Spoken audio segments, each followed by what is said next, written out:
Udah ini? Udah. Oke, sekarang kita wawancara sama Denny Chandra. Yeay! Hey!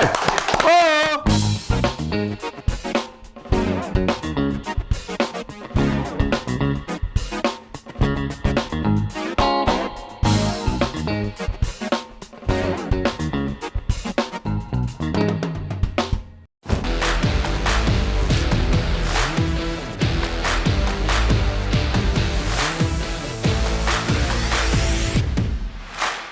Jadi kita nggak bisa beli barang di luar negeri seharga $1.000 tanpa dikenain pajak di sini ya? Bapak Menteri favorit Pak Zulhas, anaknya tahu nggak? Iya.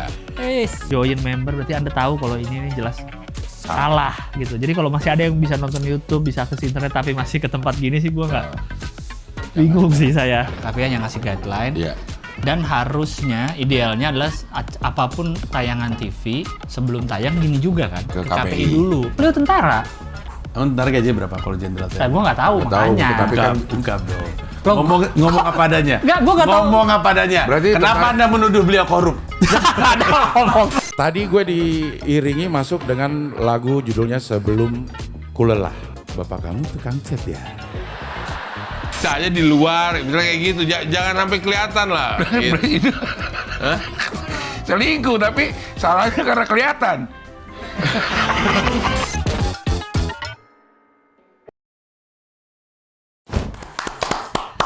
Kenapa pakai ginian Kang sekarang? Siapa? Ini pakai Oh, biasa. sentuhan-sentuhan etnis. Sebenarnya sentuhan etnis, tapi kalau dilihat ini kesannya ini adalah Sunda gitu ya. Padahal Kalau ini kan salah satu hampir di setiap daerah ini semua orang pakai kayak gini nih. Ada, ya. Pakai udang ini, udang-udang. Udang ya.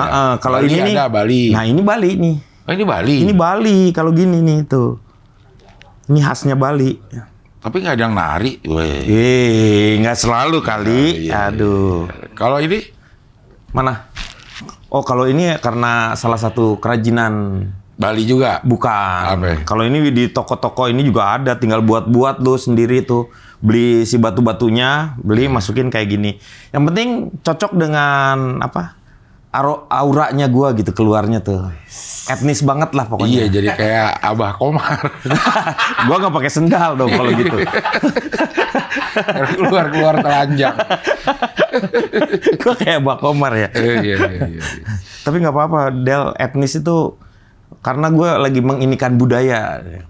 Budaya apa nih? Sunda? Budaya pertahanan yang sebenarnya si masyarakat atau sebuah komunitas itu ya salah satu adalah budaya yang dilahirkan dari situ. Korupsi misalnya gitu. Enggak lah budaya. Kan- Lu budaya kita korupsi. ketika lu ngomong korupsi terus pakai budaya, lu salah. Karena budaya itu ada budi, di mana budi itu adalah mengenai akhlak dan kebaikan. Sementara daya adalah energi. Jadi selalu harus ada energi kebaikan. Ketika lu ngomong korupsi adalah energi Budaya. kebaikan, salah. Itu adalah tradisi. Tradisi orang-orang. Iya. Lu harus ngebedain tradisi sama budaya. Kalau Nggak semua tradisi jadi budaya. Kalau korupsi tapi semua happy, Wah, itu mah pernyataan-pernyataan tolol menurut gua. Karena nggak ada korupsi di mana-mana pasti juga. ada yang menderita ya kan? Ya iyalah. Nggak mungkin korupsi bikin semua happy. Kata gua pokoknya yang namanya nggak boleh kita permisif dengan hal seperti itu. Yeah. Jadi dibiasakan dengan bahwa korupsi itu menjadi satu hal yang biasa. Menurut gua ancaman yang paling ini adalah korupsi. Ketika kita melakukan yang namanya korupsi, pertanggungjawabannya juga luar biasa. Lu nggak ketahuan di sini, pertanggungjawabnya masih ada di atas.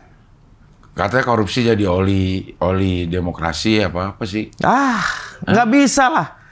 Nggak bisa korupsi dijadikan suatu hal bahwa itu adalah diperbolehkan. Terus kalau korupsi kecil-kecilan boleh. Wah gila itu orang kalau udah ngomong ya korupsi kecil-kecilan boleh. Lu sama dengan membolehkan orang ya. Ngerampok Sekarang kecil-kecilan. ada orang-orang yang bisa. Lu kebayang dari korupsi.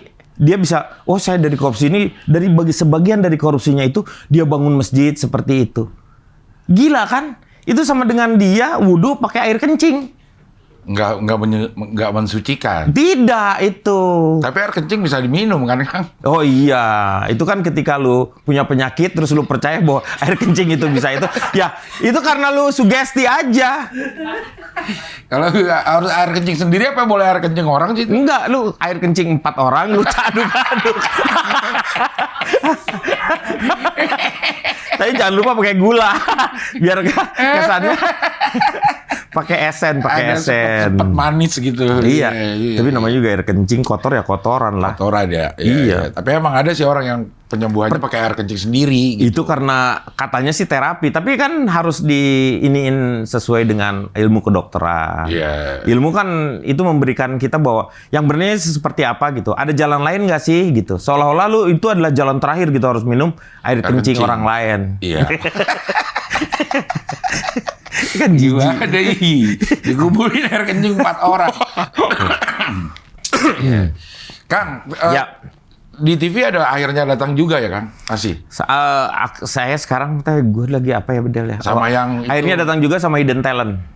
Sama Hidden Talent tuh Hidden yang- Talent yang apa? Orang-orang yang artis, tapi dia mengeluarkan jadi talentnya dia yang tersembunyi.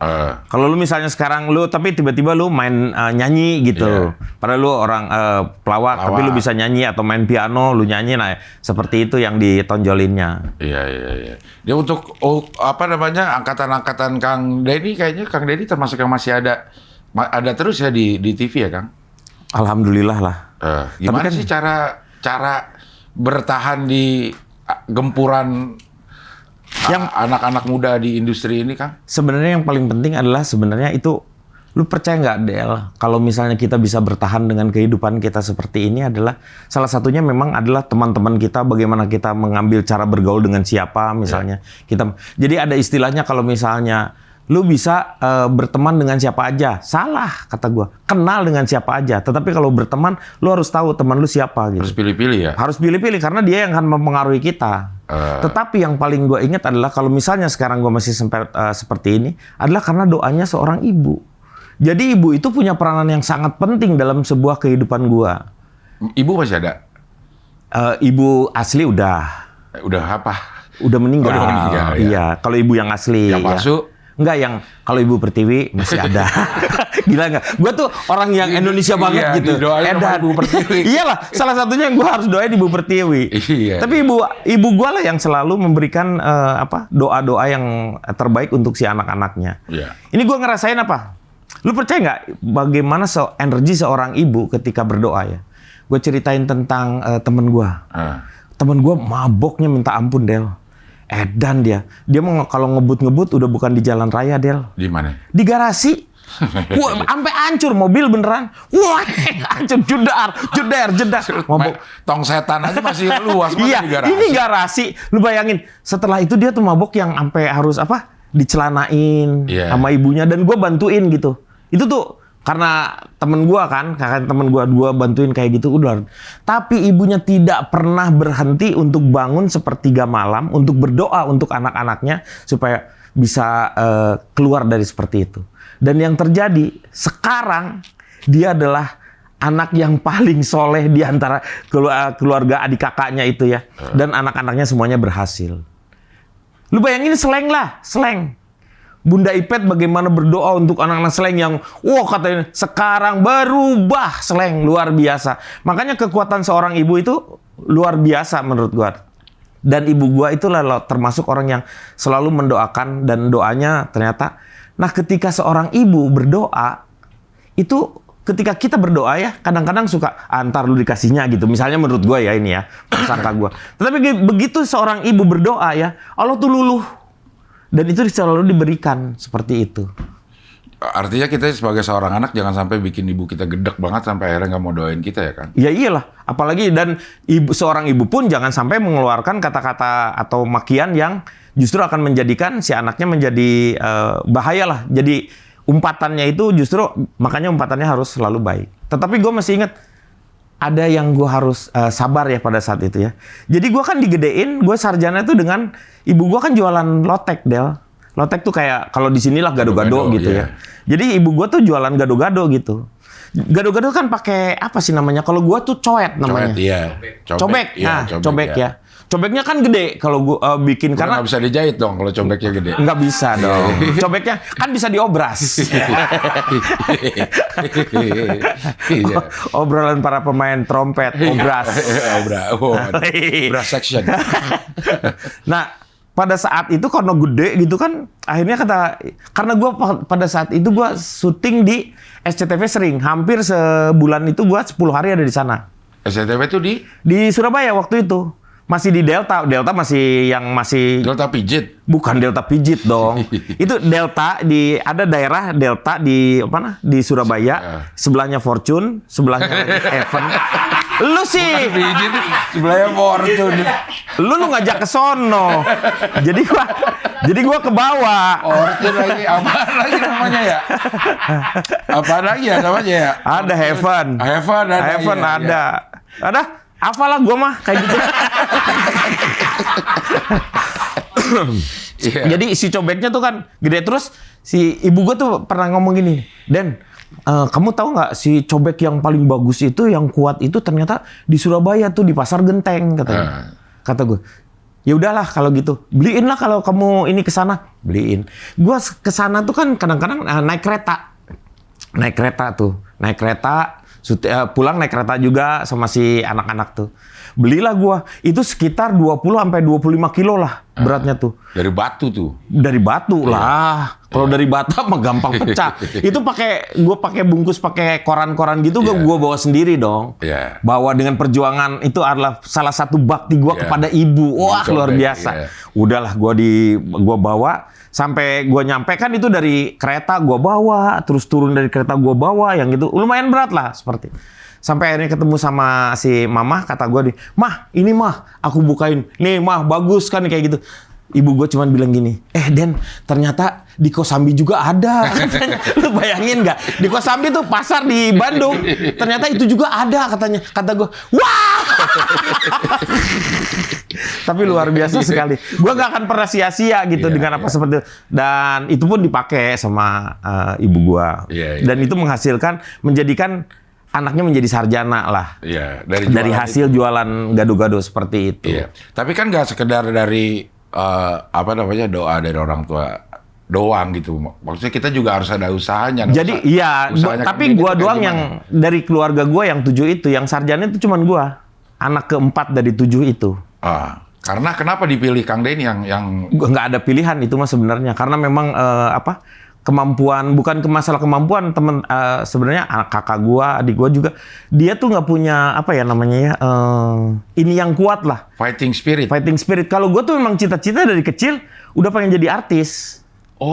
Gua tuh pengen cita-cita jadi artis. Melihat siapa, Kang? Pertama gua bukan jadi artis ya, tapi gua pertama pengen jadi pilot. Gara-gara gua ngelihat bolpen pada saat itu. Big. Kenapa nggak jadi Big? Big kan juga ada BC. Cuman nggak enak kan ada 3 atau 4 itu. Jetak. Yang itu suka ngajak itu ya. Gue dari kecil pengen jadi artis sampai pokoknya gue harus jadi artis. Makanya ke arah-arah selama ini di keluarga juga bercandanya juga sering bercanda. Jadi bercanda-bercanda di keluarga sendiri tuh memang seneng guyon lah, istilahnya guyon seperti itu. Itu juga mempengaruhi gue di pergaulan di teman-teman. Sampai artis apa, Kang? Maksudnya mau jadi penyanyi, mau jadi pemain film atau mau apa? Zaman-zaman itu kan pelukis. Tuh kan lu percaya. Abis lu ngomong artis, ya artis yang sekarang ini yang gue mau. Gue pengen jadi. Waktu itu kan ini tontonan jarang, Kang. Maksudnya artis tuh ya pemain film. Iya, main film, tapi TV kan udah ada. Paling nggak TVRI. Gue pokoknya ingin jadi orang yang sangat tercemar. Pokoknya di dunia ini. Tercemar, terkenal ya. Iya, terkenal maksudnya. Ya, itu harapan gue. Sampai ketika lu ada hal tersebut, itu kan sebuah cita-cita yang masuk ke dalam afirmasi di dalam di alam bawah sadar gue. Itu tuh nggak mungkin mati, Del. Itu ketika ini akan dipertemukan, kalau tekadnya gua kuat, itu pasti akan dipertemukan itu biasanya dengan frekuensi, circle atau frekuensi yang sama. Dan itu percaya loh, semestaku itu seperti itu. Semestanya mendukung satu ke frekuensi. Kadang-kadang kita ketemu dengan orang yang belum gua kenal, tapi kok enak ya ngobrolnya gitu. Itu frekuensinya dapat gitu. Sehingga ketika kita ketemu dengan satu frekuensi itu, energinya nambah. Semangat, dan yang namanya imajinasinya kita pun juga akan bertambah. Nah, itu yang komunitas itu memperkuat apa yang ada di dalam diri kita itu. Jadi berkesenian dari mulai Kalau SMA atau pas gue dari kuliah? SD tuh udah tampil sebenarnya acara Ngapain perpisahan tuh gue ngelucu aja berempat, Oh, emang ngebodor, ngelawak gue. Iya, iya. Ngelawak. Kalau Sunda emang apa kental ya, kayak calung yang gitu-gitu ya model-modelnya. Kayak itu ya. Hah? Kayak cairan kental gitu. Gua kalau ngomong berarti itu biasanya bagus banget Bagus tuh itu ininya. berarti, Iya ya. iya. Iya kalau kental gitu. Iya, iya, iya. Kalau gua sebenarnya kalau secara kesenian nggak terlalu kental tapi lebih ke kentul. Jadi kental-kentul gua tuh. Enak soalnya kalau kental-kentul. Tapi udah dari teman-teman itu ya gua seneng bercanda. SMP mulai sampai ketemu dengan ketika gua kuliah di Parahyangan itu. Di Unpar itu gua ketemu dengan Padiangan. Gua masuk 84, angkatan gua 82. Sementara Padiangan udah berdiri dari tahun 82. Tahu nggak kenapa lu dia berdiri? Karena nggak ada tempat duduk. Ada umur-umur receh. Itulah gua masuk di sana, frekuensinya dapat. Terus yang membuat gua seneng tuh apa? Gua ketemu dengan temen-temen yang punya apa ya? Punya semangat yang sama spirit gitu. sama ya. Pengen ini akhirnya kan di 94 itu kita buat P-Project itu untuk supaya lebih ke profesionalnya seperti itu. Jadi gue 30 mahasiswa S1 tidak menjajakan ijazahnya itu dan gue mau hidup di dunia entertain 30 orang itu secara profesional. Itu 82 berarti pas masuk kuliah? Pas masuk kuliah 84 gue di Unpar, 82 gue di Unisba di sinematografi. Udah ada tahun segitu? Sinematografi? Udah ada lah. Film kan ada. Sinematografi itu kan belajar tentang... Sekarang kan digital itu tidak membunuh ya sebenarnya. Kalau dulu kan lu bener-bener kalau foto tuh mulai dari lu diafragma dibuka, terus bagaimana lu ngambil angle yang seperti apa. Nah itu dipelajari untuk menjadi seorang DOP biasanya. Director of Fotografi. Fotografi, iya. Iya. Terus masuk ke Unpar 84. 84. Itu si Padiangan udah ada? Udah ada. Tahun itu 82. Apa sih, bentuk apa sih Padiangan itu kayak? Padiangan itu komedi musikal Bandung. Dia itu sebenarnya antara Padiangan itu Pajajaran sama Parahyangan. Ya.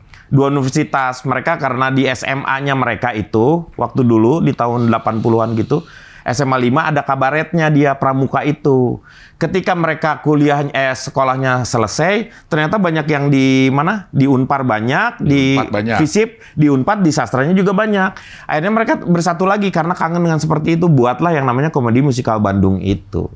Padiangan itu. Padiangan itu lahir. Nah masuk 84. 84 langsung itu termasuk unit kegiatan mahasiswa atau? Enggak, dia sebenarnya ekstra, bukan, iya ekstra di luar Di lah luar itu. universitas Iya, itu? bukan. Dulu gua itu, kalau gua masuk juga di kegiatan itunya di BKKMU. Badan Koordinasi Kegiatan Mahasiswa Unpar dulu tuh. Kalau itu tuh kayak apa BEM-nya ya? Iya. Iya. Jadi memang udah aktif berkesenian dari usia muda ya, Kang? Lumayan lah.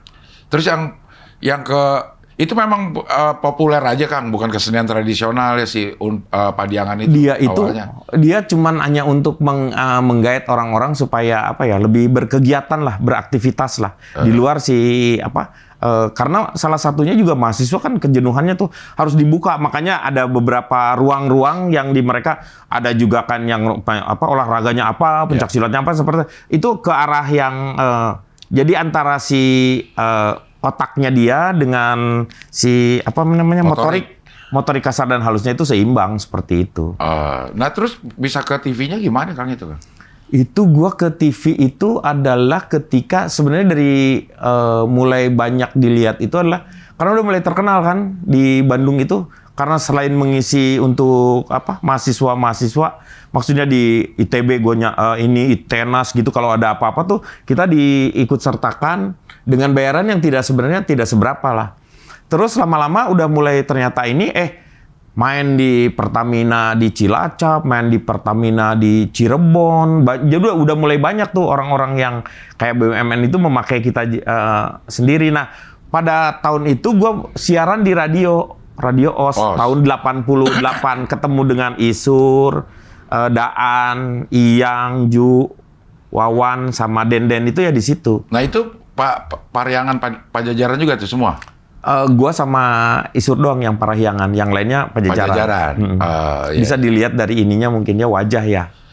Kalau yang ini nih keren-keren. Berarti itu dari Unpar. bukan. Apa? Dari Uninus. Ju. Ju Unpad. Oh, dia Unpad. Ju Unpad dia. Iya. Dia itu apa ya namanya? Sejarah kalau nggak salah tuh. Oh, iya. Makanya dia tuh kalau sejarahnya gila. Kuat ya. Kuat sampai saking imajinasinya luar biasa. Kadang-kadang dia membuat sejarah sendiri atau membelok-belokkan sejarah. Jadi lu tahu apa sejarahnya uang Benggol? Uang Benggol yang bolong. Iya, yang gede. Iya, pokoknya yang dari ini. Koin. Koin. Iya. Benggol kan Iya. itu tuh. Kata dia tuh itu karena dulu teh sebenarnya itu yang ngeluarin yang pertama adalah Bank Dunia. Oh, Gold Bank sebenarnya tuh. Jadi di Bank Gold Benggol. gitu kayak kata dia. Dikira-kira tapi nyata. Makanya karena kata gua bener bagusan dia. Untung dia tidak menulis buku. iya. Karena kemungkinan dibelok-belokkan Membelokkan sejarah ya? Sejarah itu kemungkinan ada. Iya. Jadi kalau yang di TV itu udah bukan Padiangan yang Unpar dan Unpad itu. Masih dong. Jadi ketika kita udah mau profesional 94 itu kita keluar dari yang gede Padiangannya itu. Ada P Project lah gitu. Oh. Setelah itu tuh gue bikin lagu karena ada lagu-lagu parodi bukan hanya kabaret aja yang tampil Iya. di panggung. Jadi karena gue tuh pengen membuat yang namanya yaitu tadi 5 yang namanya ke multimedia itu. Iya. Maksudnya dari komik gue bikin yang komik Cylinder. Yang bikin tuh si Pidi Baik tuh yang gambarnya. Itu Terus 2 angkatan juga Pidi Baik. Enggak, Pidi Baik di bawah. Dia dulu kreatifnya kita. Pidi itu. Baik, ya. Teman kita Diskusi lah. berdiskusi. Ya. Terus kita bikin juga Sandiwara Radio. Itu juga di seluruh Jawa Barat ada tuh karena ada sponsornya jalan. Terus juga kita bikin film Kejar Jakarta. Ya. Itu juga lumayan tapi nggak laku. Nggak laku itu. Cuman berapa hari, 3 hari udah turun ke bawah tuh. Kejar Jakarta. Tapi akhirnya kita bikin yang keduanya. Yang keduanya ternyata nggak lolos sensor. Kejar Jakarta. Kejar Jakarnya.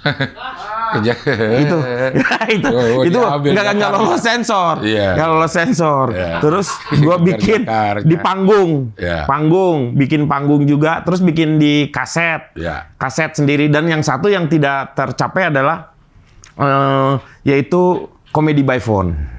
Kalau di Bayfon tuh Comedy by Phone itu adalah ketika itu kita mau kerjasama dengan provider, di mana gue punya nomor sendiri khusus. Kalau misalnya mereka menelepon dengan gue tuh pulsanya berbeda begitu. Oh. Nah teman-teman ini punya pulsa-pulsanya, tetapi ternyata urusannya agak ribet-ribet, akhirnya Nggak tidak jadi. terselesaikan, nggak jadi. Jadi yang tercapai ada hanya 5-6 itulah. Oh, iya. Itu berapa lama TV. di SCTV di TV? Di TV SCTV itu gue 3 tahun Pak. 3 tahun SCTV ya. Terus di Indosiar juga kita bikin acara juga. Sampai di terus baru di Trans. Banyak sih perjalanannya lumayan. Sampai akhirnya bubar gak sih Kang sebenarnya Kang? Enggak lah. Enggak Kalau yang kemarin manggung-manggung itu reuni kayak Enggak kayak Padi kan reuni. reuni gitu. Enggak lah. Kita tuh nggak pernah bubar. Ketika kita bikin P Project itu satu-satunya yang menurut gua karena ketika kita mau bikin ini kita membuat grup P Project itu bukan untuk cari nafkah tapi nyari berkah. Jadi keberkahan yang kita dapatkan itu ternyata bukan selalu harus bersifatnya adalah materi atau uang. Ternyata dengan kita berkumpul, bercerita tentang anak-anak kita, kemajuan anak-anak kita seperti apapun, itu adalah hal yang sangat membahagiakan ternyata. Jadi nggak bisa dilihat dari segala-segala dari materi, segala-segala. Tapi kalau misalnya segala-segala nggak ada materi juga, ya nggak segala-segala. Iya, ribet juga itu. Iya. Maksudnya harus seimbang lah, seimbang. Iya. Seperti itu. Sekarang pada kemana aja tuh Kang? Sekarang Isur di Malaysia. Isur di Malaysia. Ngapain Kang? Jadi TKO. TKO apa? Tenaga kerja orang. Karena dia tuh sekarang tinggal nunggu istrinya. Hah? Istrinya tuh udah selesai. Harusnya dia pindah. Jadi gue ceritain nih sedikit ya Isur ya. Isur itu sebenarnya perjanjiannya dengan istrinya itulah ketika istrinya sudah menjadi doktor S3 itu dia balik lagi ke sini meninggalkan Malaysianya lah seperti itu. Tapi yang terjadi adalah ketika istrinya udah S3 nih sekarang terus dia pindah lagi ke sini mau cari pekerjaan ternyata salary-nya Jauh. tidak seperti yang diharapkan. Malaysia, Minimal kan dia turun-turunnya segini lah. Maksudnya dengan taraf hidup yang di Indonesia bisa tercapai seperti apa. Ternyata tidak sedemikian rupa. Makanya akhirnya Isur sampai sekarang masih ada di sana. Si anak-anaknya udah. Anak-anaknya Isur itu yang pertama Gea udah selesai. Yang kedua si Gama juga udah selesai. Malah si Gama itu kemarin dia dapet juara 2 kontes robotik di Prancis. Wow. Pinter lah anaknya. Beda sama si Isur bodoh. Jadi lu harus percaya, bener. Gama tuh Ganjar Mahfud maksudnya. Hah? Bukan Ganjar Mahfud dong. Kalau itu 16%. Tapi 16%-nya murni. Iya. Daripada, jadi maksudnya kalau lu baterai itu benernya 16 itu murni gitu. Iya. Waktu yang akan dipakainya segitu. Tapi kalau 58 mungkin bisa boncos tiba-tiba gitu. Iya. Bisa habis. Jadi banyak bocornya nanti di baterainya. Itu terus balik lagi nih. Iya. Anak Janju tuh baru meninggal. Dia tuh seneng dengan musik dia. Tapi ada satu kebanggaan lah. Paling nggak si Ju tuh ngerasa bahwa gue pernah nyanyi diirin anak-anak dan diberi peluang untuk kita. Jadi pada satu kesempatan di panggung itu kita memberikan tempat untuk si Ju nyanyi lagu WhatsApp itu dengan hemat itu diiringin sama si anaknya main gitar. Itu dia selalu terkenang dan kemarin anaknya meninggal karena gula. Masih muda udah gula ya kan? Enggak, gula naik harganya. Oh, bukan. Iya, gula karena gula. Karena sekarang itu gula tuh yang namanya diabetes itu bukan karena umur ya? Bukan karena masalah usia tetapi karena gaya hidup juga. Itu yang jadi permasalahan. Makanya gue selalu menekankan bahwa kesehatan nomor 1, pendidikan nomor 2, ketiganya baru ekonomi. Seperti itu. Sehat dulu karena kalau nggak sehat apa-apa jadi nggak enak. Ketika lu sehat, lu akan bisa menerima pendidikan seperti apa ini yang diinginkan gitu, terbuka. Nah setelah itu ketika kita punya pendidikan itu, kita bisa meningkatkan ekonomi kita supaya bisa berkembang. Begitu. Simpel sebenarnya. Iya. Ju itu baru nih. Ju. Sekarang ngapain dia? Wawan sekarang, Wawan si Iyang anaknya di satu di mana? Di Jepang. Iya. Di Jepang dia udah kerja dan sekolah juga. Iya. Terus ada anaknya sekarang baru masuk kuliah di UPI. Universitas padahal IKIP. Bukan. UPI itu satu-satunya IKIP yang nggak pakai nama kota. Iya. Kalau yang lain UNS, Solo, Semarang, terus ini UNJ, Jakarta. UPI itu karena pertama yang ada IKIP pertama tuh ada di Bandung, makanya UPI, Universitas Pendidikan. Padahal IKIP. Ya, Universitas padahal IKIP itu sebenarnya. Itu terus siapa lagi? Daan. Dua-duanya udah tadi si anaknya nih tadinya mau ngambil S2 udah lulus di Unpad, mau ngambil S2 di Singapura. Tapi katanya jangan terlalu jangan terlalu langsung. Jadi mending bekerja aja. Sekarang udah bekerja di departemen apa gitu kalau nggak salah. Yang departemen store ya, Ramayana.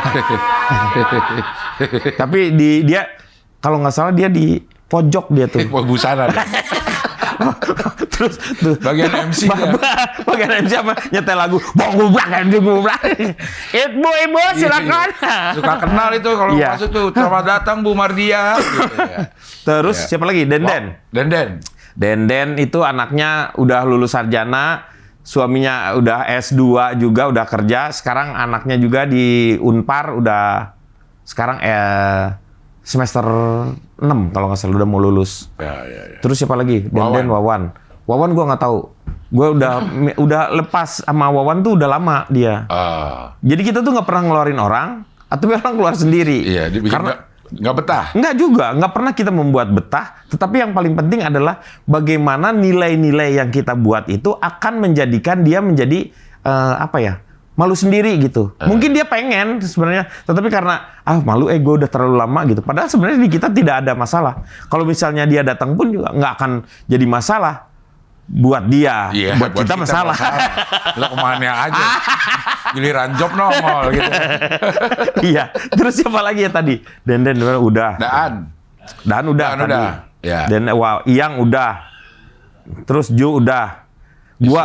Isur udah. Yeah. Anak gua sekarang kerjanya bukan di advertising. Anak gua S1-nya di Unpad. S2-nya di ITB. Dia sekarang kerja di advertising. Yang kedua sekarang di farmasi. Semester keempat di UI. Yang paling bontot, ini yang paling bontot ya. Ini di UGM, dia ngambil HI. Dia nerusin gua. Oh. Di UGM sekarang dia. Baru mau masuk. Jadi gua tuh apa ya? Satu-satunya yang sekolah di luar negeri ya gua gitu. Karena Lah gua kan di Unpar. Gua kan swasta di luar negeri. Mereka negeri semua. negeri semua ya. Iya. Iya. Unpad, makanya si kakaknya nanti kita foto bersama-sama ya, pakai jaketnya apa alma mater masing-masing katanya. Iya. Karena beda-beda kan mereka. Negeri semua. Negeri semua. Iya, iya. Makanya gue mendukung Ibu Pertiwi, Del. Karena Ya itu tadi kata gue, karena Indonesia banget gue tuh. Nah teman-teman gue sendiri NKRI. CP Project itu NKRI, agamanya beda-beda. Ada yang Katolik, Islam, Kristen juga. Terus bangsa ada Manado, ada Batak, ada Padang, ada Jawa, ada Sunda. Macem-macem di gue tuh. Jadi gue tuh adalah miniaturnya Indonesia. Indonesia. Iya, iya. Dan lagu-lagu gua selalu akan memberikan yang namanya kritik-kritik sosial atau membangkitkan semangat sebenarnya. Iya, Tapi iya. itu tidak pernah. Yang sekarang, lu bayangin nggak kemarin Anang? Anang nyanyi di GBK kan dia. Dia nyanyi kan sampai Sama Miing sama Didin. enggak dong. Itu Anang Aning dong. Undangan nih gitu. Gitu ya namanya. Anang sama Asanti. Asanti Iya. itu yang si Nyanyi. nyanyi dia 2 lagu. Lu bayangin nggak, gue udah buat 3 lagu tentang masalah PSSI, Oh, iya. sama sekali nggak pernah diundang sama PSSI. Tapi gue nggak kayak Toel yang terus gue gini enggak.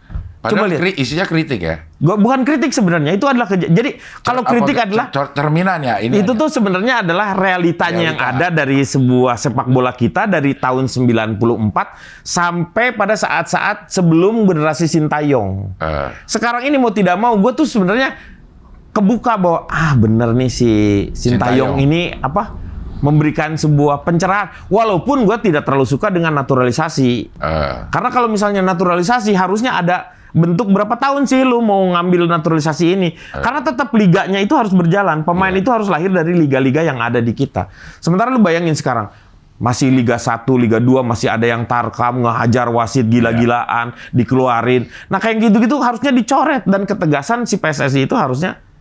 Makanya gue ngelihat Erick Thohir itu kayak ada sesuatu harapan ketika gue ngelihat Erick Thohir bahwa suatu saat Erick Thohir ngajakin gue jadi komisaris lah. Paling nggak gue di BSI lah gitu ya.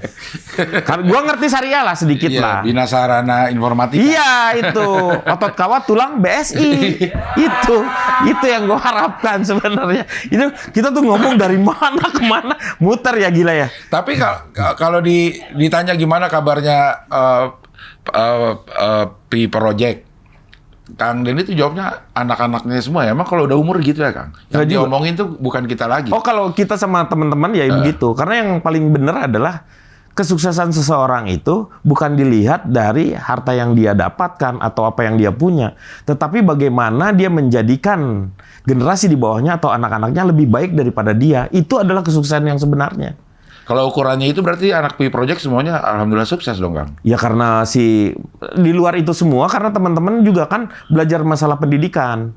Jadi walaupun kita tidak belajar parenting nggak parenting ya, itu tuh ternyata penting gitu. Ya makanya parenting tuh penting. Penting. Makanya salah satunya adalah ketika kita berkumpul itu biasanya kita berbicara tentang bagaimana nih, anak gua nih punya masalah kayak gini nih, pendekatan yang seperti apa dari apa yang sudah ada di teman-teman yang pernah ngerasain yang seperti itu bisa memberikan hikmah lah. Paling nggak dia dapatnya dari situ. Jadi hikmah itu kita tidak harus merasakannya atau merasakan itu, tetapi kita dari orang pun kita sebenarnya bisa mendapatkan hikmah tersebut. Iya.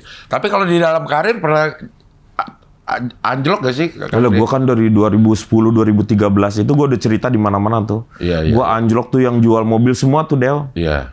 Sampai gue jual, pokoknya semua lah mobil-mobil gue jualin seperti itu. Terus di prank sama istri, duit si hasil yang gue nggak punya lagi mobil tuh, cuman si Alphard yang udah gue jual di prank sama istri, dipakai untuk daftarin haji. Jadi gue salah satu yang membuat gue terbawa oleh istri adalah hijrahnya adalah karena istri sebenarnya. Dan di setiap ada momen di mana seorang ustadz pada saat itu ngomong gini, lu kalau nggak ini ya, makomnya lu nggak sama, terlalu jauh dengan istri, kadang-kadang itu kita diputus katanya. perang gitu. Ini makomnya istri yang di atas akan ketemu dengan orang yang satu makom lagi yang, nah lu yang di bawah akan ketemu yang di bawah lagi gitu. Karena levelnya makanya gue harus naik terus, harus ngikutin juga makomnya istri kayak gitu.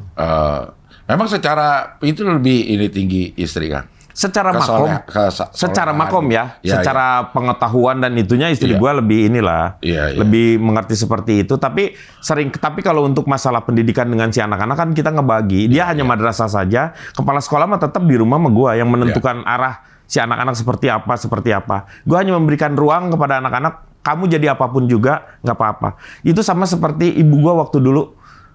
Ketika lu pekerjaan yang penting sarjana, setelah itu kamu mau jadi apa terserah kamu, asal jangan jadi apa sekarang. Karena jadi apa sekarang itu Pak Tarno. Iya, prok katanya. Itu jadi bantu ya, jadi apa sekarang prok gitu. Tapi awal-awal ke anjlokannya kan Kang, gua ketemu Kang Denny Alphard mungkin gua pertama kali naik mobilnya Kang Denny itu tahun 2005-2006an.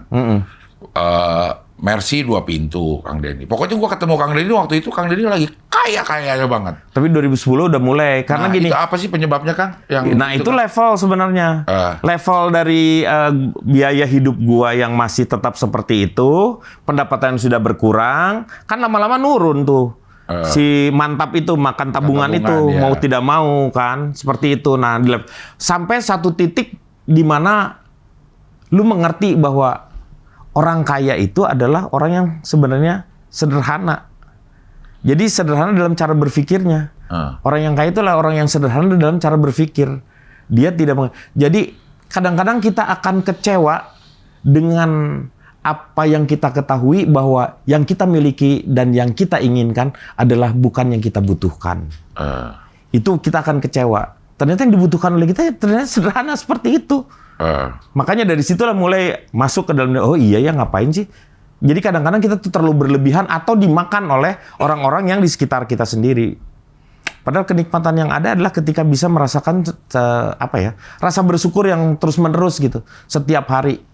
Iya. Itu drastis atau pelan-pelan sih Kang? Jatuhnya gitu kan? Iya pelan-pelan lah. Itu 3 tahun dari 2010 sampai dengan 2013. Jadi ada 3 tahun tuh masa-masa gue harus terus berjuang. Ada ini nggak sih Kang, maksudnya pernah ngetop banget, kaya banget, terus mulai lagi itu kayak gimana suasana batinnya Kang ya? Itu tuh biasanya lu lemah ketika lu turun ke bawah ya. Tetapi kalau misalnya lu melihat energi seorang istri dan seorang anak-anak, itu lu akan bangkit lagi. Walau bagaimanapun juga sebagai seorang laki-laki, yang paling penting kita adalah sebenarnya usaha kita. Seperti apa sih usaha kita, itu yang akan dilihat ya. Yang paling penting adalah prosesnya itu. Selama kita masih punya pemikiran yang baik, prosesnya juga kita baik, ininya juga pasti baik. Dan si anak-anak ketika ngelihat anak-anak kita juga memberikan, karena apa? Setiap usaha kita keluar seperti itu, doanya istri dan doanya anak-anak itu akan mengiringi kita. Itu adalah sebuah kayak bekal.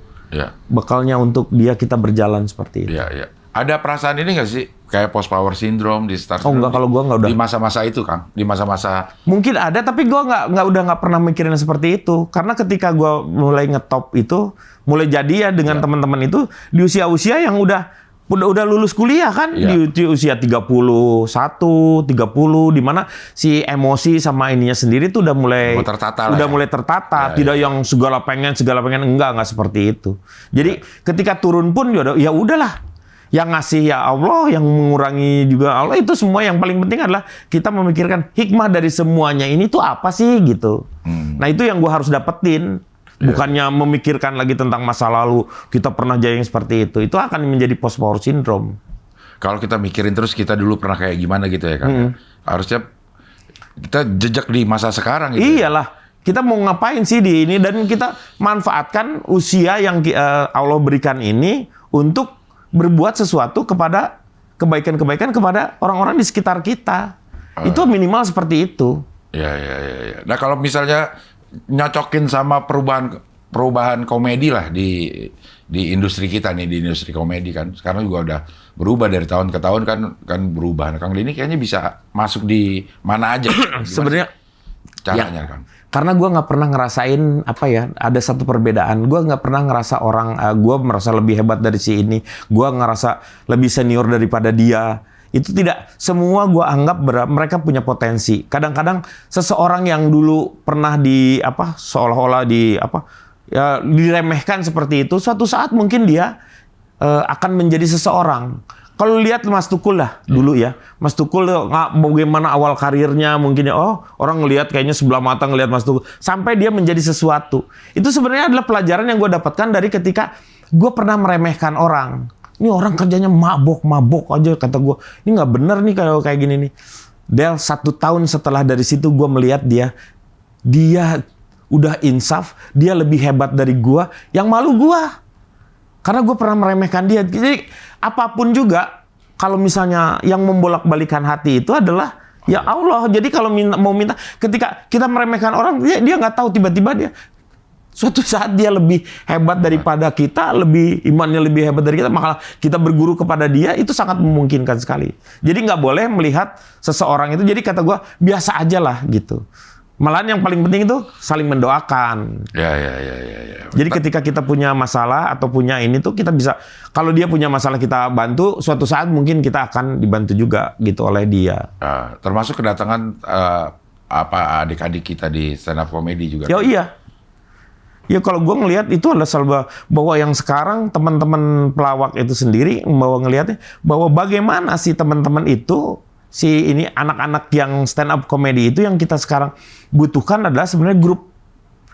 Karena di stand up itu kan ada egoisme lah maksudnya tuh. Ya. Cara berpikirnya dia sendiri seperti itu.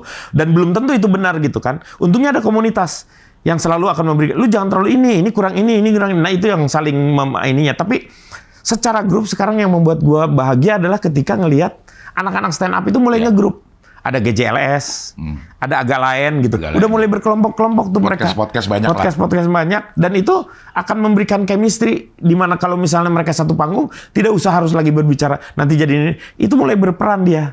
Tidak lagi berperan sebagai dirinya sendiri. Tetapi berperan sebagai seperti apa yang diharapkan untuk mensosialisasikan sesuatu lah misalnya. Ya. Ada peran si ini, peran Pak Lurah, ini. Dan itu sudah mereka bisa lakukan. Itu yang membuat gua bahagia. Jadi perkembangannya menggembirakan lah. Mengembirakan lah. Iya. Makanya kalau misalnya teman-teman itu kita harus ajak bersama-sama di Paski, karena Paski itu adalah rumah untuk siapapun juga di bidang komedi itu. Jadi nggak hanya pelakunya sendiri, tetapi sutradaranya lah, penulis naskahnya, semuanya. Kita ngumpul di situ tuh untuk mengembangkan si komedinya itu sendiri. Iya. Kang, ngelihat inian kan baliho di Bandung. Iya. Kang Denny jadi wali kota apa wali murid? Bukan, wali songong. Wali songong. Jadi gue tuh pengen jadi wali kota yang paling songong. Jadi Wali baliho itu songong. sebenarnya banyaknya yang salah masang. Maksudnya? Harusnya itu di Bali. Oh, Bali. Iya, karena harusnya itu Bandung Ho. Iya, Bandung Ho. Bandung Ho harusnya. Iya. Ini Kan kenapa itu barengan Bali Ho? sama yang di Jakarta ada Ridwan Kamil. OTW Jakarta. Iya. Kang Denny tulisan balik Bandung. Bandung. Iya. Itu buat ngeledek-ledek doang atau? Tadinya sih awalnya begitu. Maksud aku tuh gini. Bukan gua antitesanya Ridwan Kamil ya, tetapi gua juga buat beberapa tuh dari ininya yang populer yang buka apa? Ada yang dia buka kaca, terus ada cowok sama cewek yang naik motor. Gua bikin parodinya sampai 5 gua bikin tuh seperti itu tuh. Ya. Bukan antitesa, tetapi gue selalu berpikir gini, Del. Tidak semata-mata Allah melahirkan saya di suatu tempat, tugasnya adalah untuk mengembangkan ekonomi budayanya di sana, interaksi sosialnya di sana, dan membangun si tempat itu sendiri gitu, menjadi tumbuh seperti itu. Itu yang menjadi pemikiran gue. Makanya gue harus dengan seperti apapun juga gue akan balik ke Bandung untuk membangun si teman-teman. Karena tahun 90-an gue pernah merasakan yang namanya kenikmatan yang luar biasa. Gue hidup di Bandung. Tinggal di Bandung. Dan itu ternyata tahun 90 itu bukan hanya Bandung dan Indonesia, di seluruh dunia pun juga merasakan bahwa tahun 90 adalah tahun kebahagiaan dunia yang sebenarnya. Karena apa tuh? Karena berkembangnya musik-musik Mulai dari sana seni semua berkembang di situ. Fashion berkembang, musik dari mulai jazz berkembang, dangdutnya juga berkembang, rocknya gila, new wave-nya muncul semua. Itu tuh dan kita di mana-mana kan tumbuh tuh. Dan di Bandung itu melahirkan begitu banyak band-band yang luar biasa dari sana tuh. Karena diberikan tempat untuk mengaktualisasikan mereka. Jadi kalau misalnya waktu tahun 90-an lu datang ke sebuah tempat kafe, terus ngelihat ada bandnya, ih jelek banget sih, ini kayak gini. Tapi seminggu kemudian lu datang nih, ih udah mulai bagus nih. Lama-lama karena ternyata mereka hanya cuma dikasih makan nasi kotak sama minum seperti kayak gitu, terus palingan buat ongkos transport. Tetapi mereka mau seperti itu. Dan si orang ini juga memberikan ruang untuk dia. Lama-lama dia berkembang. Sekarang emang udah nggak ada Kang kayak gitu Kang di Bandung.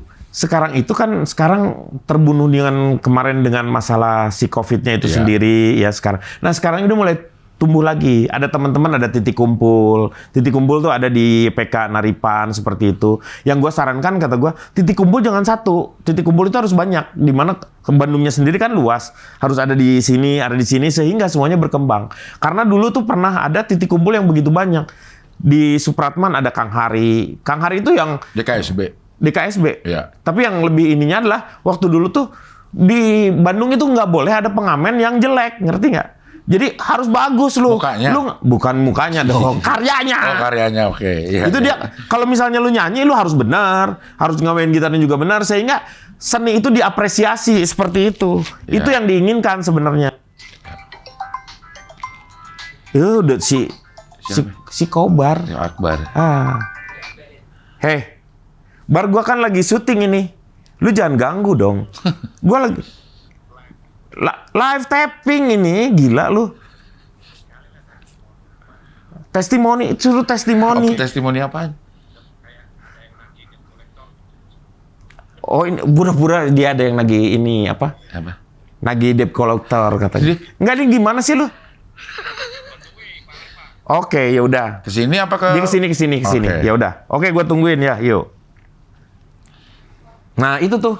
Jadi di DKSB ya Supratman ada rumah Kang Hari. Ya. Di Aceh ada Elva Sesoria. Di Dago itu ada Aru. Aru itu gengnya Tulus kalau sekarang nih. Ya. Gengnya Tulus. KSP itu di mana Kang? KSP itu di di Taman Sari, di Taman Sari. Ada di atas juga ada tuh Kang Wandi juga ada, di bawahnya juga ada Kang Dul. Itu tuh di Bandung itu luar biasa tumbuh. Makanya gue menginginkan Bandung itu menjadi kota jasa, seni dan budaya. Udah itu. Itu yang gue harus buat itu untuk masyarakat Bandung itu adalah apa? Membahagiakan mereka terlebih dahulu. Jangan gua tamu-tamu yang datang gua sambut, saudara-saudara kita yang di dalam di rumah sendiri acak-acakan tidak bahagia. Itu mereka dululah yang harus kita bahagiakan. Jadi ya pengennya yang datang senang, tuan rumahnya tenang. Itu yang paling penting. Sehingga terjadi interaksi di antara sana. Bagaimana memanfaatkan saudara-saudara kita yang datang dari luar itu ke sini itu disambut dengan baik dan mengerti bahwa kita punya destinasi yang sangat luar biasa seperti Iya. gitu. Tapi waktu yang si baliho itu bikin sendiri Kang? Apa ada yang bikinin Kang? Bikin sendiri lah. Hah? Bikin sendiri. Bikin sendiri? Gue termasuk yang kalau di ini tuh sebenarnya wali kota duafa gue. Iya. Gue ngambil Khusus untuk kaum duafa. Karena ini urunan sendiri sebenarnya. Tetapi karena semua itu yang gue serahkan sama yang di atas, Del. Kalaupun jadi karena Allah. Kalaupun nggak jadi ya sudah gitu. Karena gue tetap mau kembali lagi ke Bandung untuk membangun si anak-anak muda itu sebagai bentuk tanggung jawab gue terhadap mereka. Legacy itu seperti itu. Dan legacy yang paling sebenarnya yang paling diminimalisir ya si legacy itu. Warisan yang sebenarnya adalah air yang jernih dan udara yang bersih. Cuman itu doang. Bagaimana kita menjaga hal tersebut? Yaitu kita harus bisa sosialisasi. Katanya sekarang Bandung udah nggak sesejuk dulu gitu, benar emang Kang? Ya memang kan karena salah satu Polusinya banyak Kendaraan. yang datang atau tata kotanya yang bikin ini. Bandung itu udah nggak bisa dirubah-rubah lagi, Del. Cuman segitu doang sebenarnya. Jadi masalahnya adalah bagaimana kita sekarang ini kayak misalnya lalu lintas. Iya. Masalahnya kan lalu lintas, sampah, sama keamanan nih yang jadi permasalahannya. Yang sekarang kan kayak misalnya sampah seperti itu. Bandung itu harus Kalau misalnya nanti suatu saat gua Bandung maju, tetapi Kabupaten Bandung tidak maju, Kabupaten Bandung Barat juga tidak maju, Cimahi juga tidak maju, berarti Bandung tuh ada masalah. Karena PAD yang sekarang itu pendapatan asli daerahnya itu yang paling banyak itu adalah dari apa? Jasa. Dari hotel-hotel itu sendiri. Dari di mana mereka yang nginep itu adalah setelah bepergian ke Kabupaten Bandung Barat, Kabupaten Bandung, ke Lembang, ke KBB gitu misalnya, ke Cimahi. Jadi makanya itu harus punya nilai juga lebih. Makanya seperti gini. Sekarang tuh masih dilihat kalau misalnya kemarin lah Idul Adha. Gue tuh pengen suatu saat Idul Adha itu penyembelihan itu sudah lagi tidak di Bandung. Tetapi di luar-luar Bandung itu dibagi gitu untuk yang seperti itu. Nah, daging-daging jadinya masuk ke Bandung. Seperti itu. Jadi punya efek gitu ke tempat-tempat di luar lain. Gue pengen juga bikin yang namanya gedung kesenian yang memadai, yang sifatnya internasional itu di Soreang. Itu kerjasama dengan Kabupaten Bandung dengan Kota Madya Bandung yang seperti kayak gitu. Harus ada link-link seperti itu sehingga kita itu menjadi satu satu kawasan metropolitan sebenarnya. Makanya harus punya dampak terhadap sekitarnya itu. Kalau misalnya kamu istilahnya kalau lu kayak sendiri lu biasa kalau di teman-teman gue ya. Tapi kalau kita kayak bersama-sama itu baru luar biasa. Emang Bandung belum ada gedung kesenian Kang pertunjukan yang belum ada yang memadai. Sampai sekarang ini Bandung ini masih autopilot. Autopilot untuk ininya, untuk apa? Pemimpinnya kan nggak ada. Wali kotanya kan kena, sekdanya juga kena. autopilot. Iya, autopilot itu untuk yang sekarang. Wali kota ini baru muncul nih. Autopilot itu para pemimpinnya tuh banyak yang cicing, nggak tengelok-ngelok. Maksudnya tuh diem, nggak keluar-keluar dia gitu tuh. Nih sekarang mulai ramai untuk mereka. Ini kan gairahnya kan jadi ngerasain bahwa semua orang bisa menjadi pemimpin. Tetapi untuk menjadi pemimpin nggak ngelihat dari popularitas, dari elektabilitas gitu. Itu bukan hanya dari situ juga. Ternyata yang paling kuat adalah isi tas. Isi tas apa? Duitnya. Ternyata untuk yang pilkada gini kayak gini tuh mengeluarkan duit yang luar biasa juga. Nah, Kang Deddy secara kalau prosedurnya udah sampai mana, Kang? Kalau kalau secara duit mah aman ya.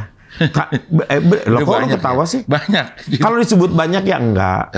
Maaf, bentar ya. Duitnya aman gimana Kang maksudnya? Jadi keluarga gua kan Del, yang kuliah tuh cuman gua. Bukan berarti yang 6 itu tidak kerja. Jadi waktu dulu tuh ibu gua udah ngebagi sebenarnya. Ngebagi keahliannya masing-masing. Gua sekolah di universitas. Nah yang ke-6 ini dibagi.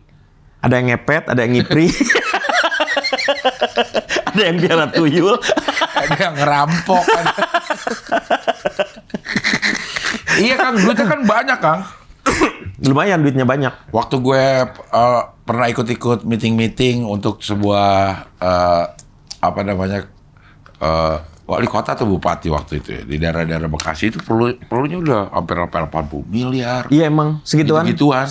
Itu untuk hal yang memang penting kayak alat peraga. Iya, APK, alat peraga kampanye, kaosnya juga kaosnya, gitu terus seperti bayar itu, sosialisasi, saksi segala macam. Ya itu segituan emang. Tapi kan dari mana Kang? Nanti kan gua gini, kan ada bohir-bohir sebenarnya nantinya yang kita akan dikerjasamakan lah mereka seperti apa. Jadi kan kita juga punya beberapa proyek-proyek yang akan nantinya. Jadi gini, teman-teman ini kalau misalnya ada yang masuk, misalnya duit seperti itu, ini lu maunya seperti apa nih gitu. Kalau mau ngebangun yang seperti apa, jangan sampai gini. Yang gue takutkan adalah mereka datang membawa uang, tetapi dia adalah calo. Nah itu yang gue harus hindari. Atau yang punya uang pengen punya ini Kang, punya timbal balik nanti kalau jadi. Loh, biasanya juga seperti itu. Dalam politik itu tidak menafikan hal-hal yang seperti itu. Cuman seperti apa dan proses yang seperti apa. Timbal baliknya. Iya, timbal baliknya itu. Supaya tidak juga merugikan si masyarakat. Karena kepentingan yang kita buat itu adalah sebenarnya kepentingan untuk masyarakat itu sendiri. Yang gue mau bangun itu adalah si kultur atau budaya yang ada di masyarakat Bandung itu sendiri yang gue mau buat dulu. Makanya infrakultur dan berbasis ke infrakultur menjadi basis untuk membuat infrastruktur itu. Itu yang gue pengen buat adalah kulturnya dulu kita buat seperti itu. Bangunnya adalah masyarakatnya kita bangun. Salah satunya adalah dengan kesehatan dan juga pendidikan. Karena wali kota masuk di SD dengan SMP. Gue pengennya SD itu nggak ada yang bawa handphone. Kalau misalnya ada pun anak jenderal, kata gue berhadapan dengan gue lah, pokoknya gitu. Terus SMP itu mulai kita kasih caranya seperti apa. Terus kompetisinya mulai dibuat. Bagaimana SMP itu mulai dengan kompetisi mereka debat seperti apa tentang masalah-masalah di lingkungannya dia itu sendiri, ngebangun supaya mereka mengerti gagasan orang itu mereka bisa harus terima. Dia harus apa? Bagaimana dia membuat sebuah argumentasi yang di ini. SMP itu harus dimulai dibuat karena apa? Afirmasi untuk dia menjadi kuliah nanti itu dimulai dari kelas 3 SMP itu. Gue bangun si alumni-alumninya SMP gitu kayak gitu tuh, lu jangan cuman alumni, lu ngobrol, makan-makan, ketawa-ketawa, terus bubar gitu. Nggak punya efek terhadap sekolahnya sendiri, kata gue. Lu harus masuk, makanya dimulai dikumpulin nih nanti teman-teman dari gue. Nih mulai dari SMP 2 gue dulu nih. Gue masuk ke SMP 2 nih, lagi udah mulai nih nanti kelas 3 yang mau masuk ke kelas 3 itu kita ketemu satu hari itu sama alumni. Nanti dibagi tuh. Tahu adik-adik siapa yang mau masuk yang seneng dengan ilmu eksak misalnya, yang mau jadi insinyur kayak atau apa seperti itu nanti dipisah. Yang kesehatan siapa? Farmasi, kedokteran yang seperti apa. Nanti mereka dikelompok-kelompokkan, terus teman-teman gue yang lulusannya dari situ tuh masuk di sini, yang dokter sini ngasih pengetahuan tentang bagaimana lu mencapai hal-hal tersebut. Nah, itu sebenarnya afirmasi yang akan dimasukkan. Dan itu akan menjadikan sebuah tekad di dalam dirinya. Sehingga kalau misalnya dia itu kuat dan ketemu dengan frekuensi yang sama, manjada wajada. Itu. Tapi kalau untuk yang kayak yang secara prosedural harus ada dukungan dari partai yang gitu-gitu udah jalan juga kan? Oh, udah jalan. Gue kan udah daftar ke Nasdem udah. Ke Gerindra udah. PKS? Ke PDIP udah. Ke PKS enggak. Kenapa? Kok enggak di PKS? Enggak usah lah. Udah dipilih dari PKS? Oh, enggak juga. Nah, enggak juga. Tapi aku kalau misalnya bisa, saya nanti gua ngambil dengan PDIP misalnya. Gua pengennya gua bisa gandengan dengan PKS. Jadi merah putih lah. Pengennya sih, gua pengen Indonesia. Maksudnya ada Gerindra, ada PDIP, ada PKS. Seperti itu, pengennya seperti itu. Tapi sekarang sampai sejauh ini udah kansnya gimana, Kang? Kan untuk dapat rekomendasi dari partai-partai itu kan, sulit kan? Makanya sebenarnya sekarang ini agak di Bandung itu terbuka banyak sebenarnya yang pengen jadi apa?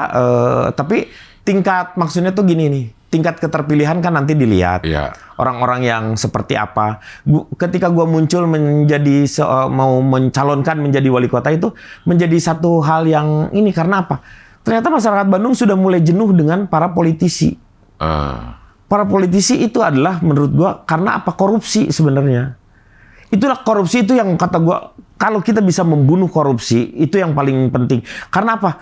Kalau yang namanya krisis moneter itu kita bisa bangun lagi. Tapi kalau udah krisis mental sama kristal itu krisis mental itu tuh lu nggak bisa itu membuat yang seperti itu, ngebangunnya seperti itu. Karena lama, apa? Itu lama banget itu. Revolusinya juga susah dan tidak bisa revolusi mental itu nggak ada. Mental itu hasil evolusi. Nah ini sekarang dibangun si anak-anak ini dengan kemudahan-kemudahan. Semua generasi sepertinya instan. Sehingga generasi yang sekarang ini lebih cenderung mereka IQ-nya tinggi, EQ sama SQ-nya itu tidak dapat. Makanya gue mau masuk ke arifan lokal atau konten-konten lokal itu harus masuk di antar SD itu. Makanya ada seorang guru di luar negeri yang mengatakan begini. Saya lebih takut anak-anak saya tidak bisa antri dibanding dengan tidak bisa matematik. Itu bayangin nggak lu dari arti kata-kata seperti itu. Sebelum dia mengatakan seperti itu, gue sudah mengarang lagu yang namanya Antrilah di Loket. Gue tuh bikin syair-syair bukan hanya sejam 2 jam. Butuh kontemplasi malahan kadang-kadang. Beneran, lu bayangin nggak itu lagu parodi.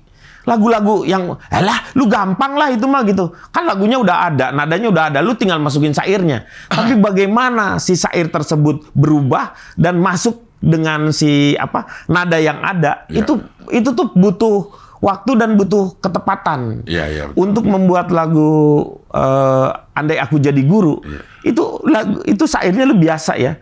Tapi setiap gua nyanyiin lagu itu, pasti ngegetar gue merinding lah seperti itu karena gue ngerasain bagaimana guru-guru yang gue dapetin Allah memberikan guru-guru yang hebat kepada gua gitu. Dari mulai SD, SMP gitu sampai dengan SMA tuh guru-guru yang memberikan ke gua ketangguhan untuk dia mampu menghadapi gua tuh nakal gitu.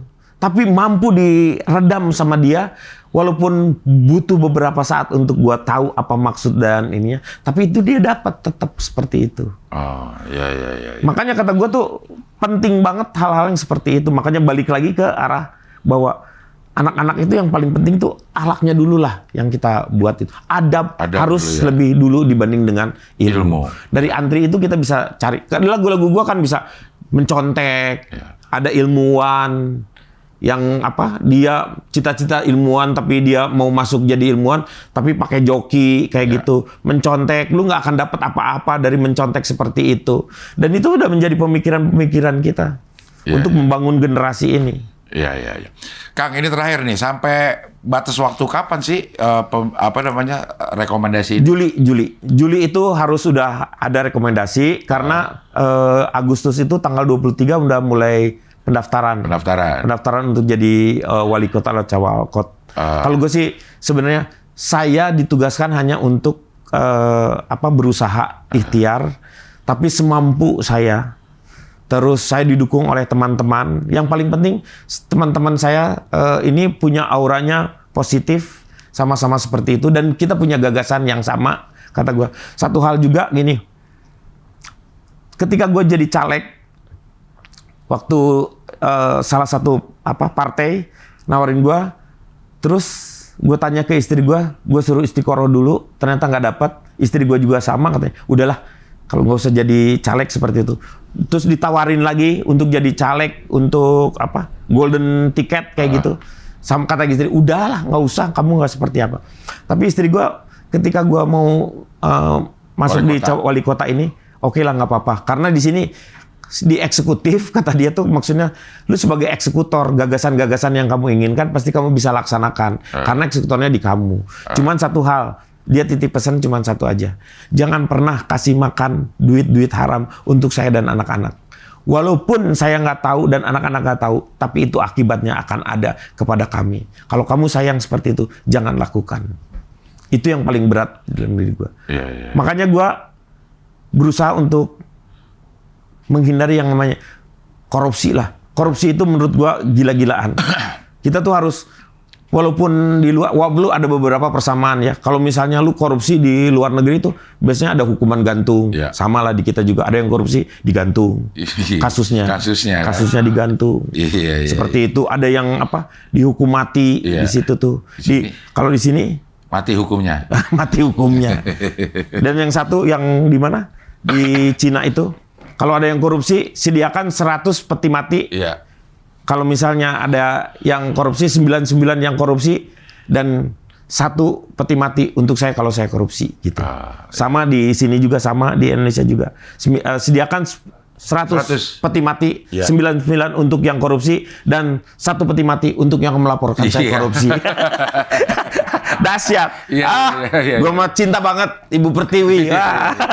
Oke Kang, makasih ya Kang. Sama-sama Del. Berkah terus, sehat terus. Amin. Lancar terus. Amin. Doakan saja. Hajatnya membawa keberkahan. Mudah-mudahan. Insya Allah. Mudah-mudahan lancar nanti menjadi wali kota Bandung. Amin. Rabbal alamin. Oke lah kalau gitu, sampai ketemu lagi di wawancara dengan tamu berikutnya.